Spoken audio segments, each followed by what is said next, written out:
We're looking at a Euro US dollar 60-minute chart here, and I wanted to show you this because I want to show you how to trade pivot points while the market is in consolidation. And we know that the market is in consolidation the majority of the time. Probably 60 to 80% of the time the market is range bound, whether the ranges are micro ranges or fractals, or whether they are large ranges, as in this example. Here we see a range of approximately 150 pips, and then the range begins to tighten to approximately 100 pips here, and the longer the market is in consolidation and as it becomes tighter, it just builds up more market energy.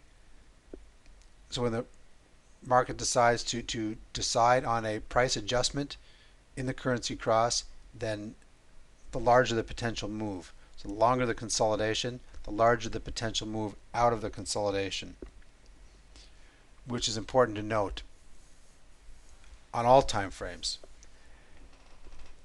The bold red lines here are our central pivot points for the day, and I'm going to expand this in just a moment, but I want you to see how we must abide by the simple principle of buying in the buy zone, selling in the sell zone. For example, price opens, the vertical lines separate the days. Price opens in the sell zone. It makes attempts at new highs here and fails. This would be R1, and then price falls. Price falls down to right down to S1 in this case. S2 actually, I'm sorry. Price falls down to S2. S2 and the 10-day moving average, a convergence of the two, which is a point at which price, of course, could stall, as we see here, and of course this is all after the fact, but I want to show you in principle how this works.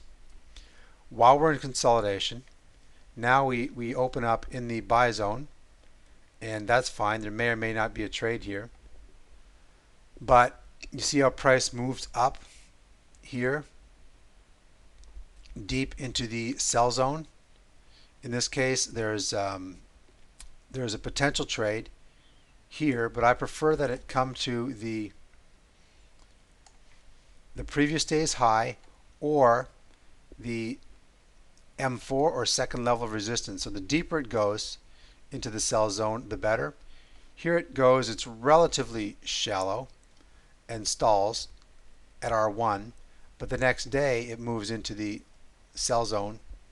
This is actually the Friday Sunday scenario, and starts to fall.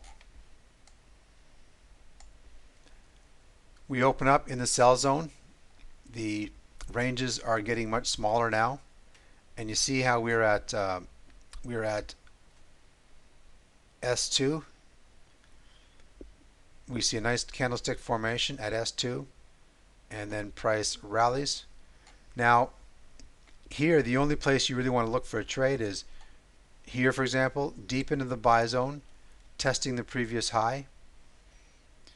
We go only to R1 in this case, and I would like to see it get at least past R1, closer to R2 for a sell opportunity.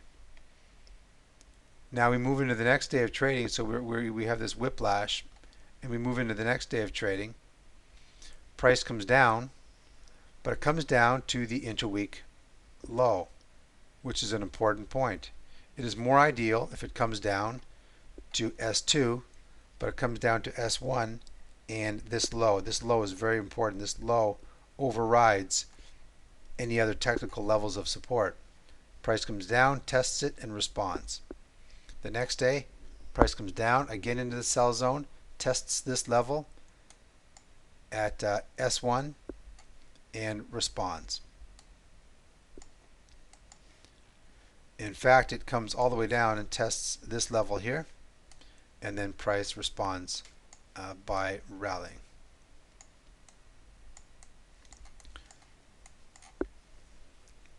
The deeper into the sell zone or the deeper into the buy zone, the higher the probability price is going to move in your favor on entry.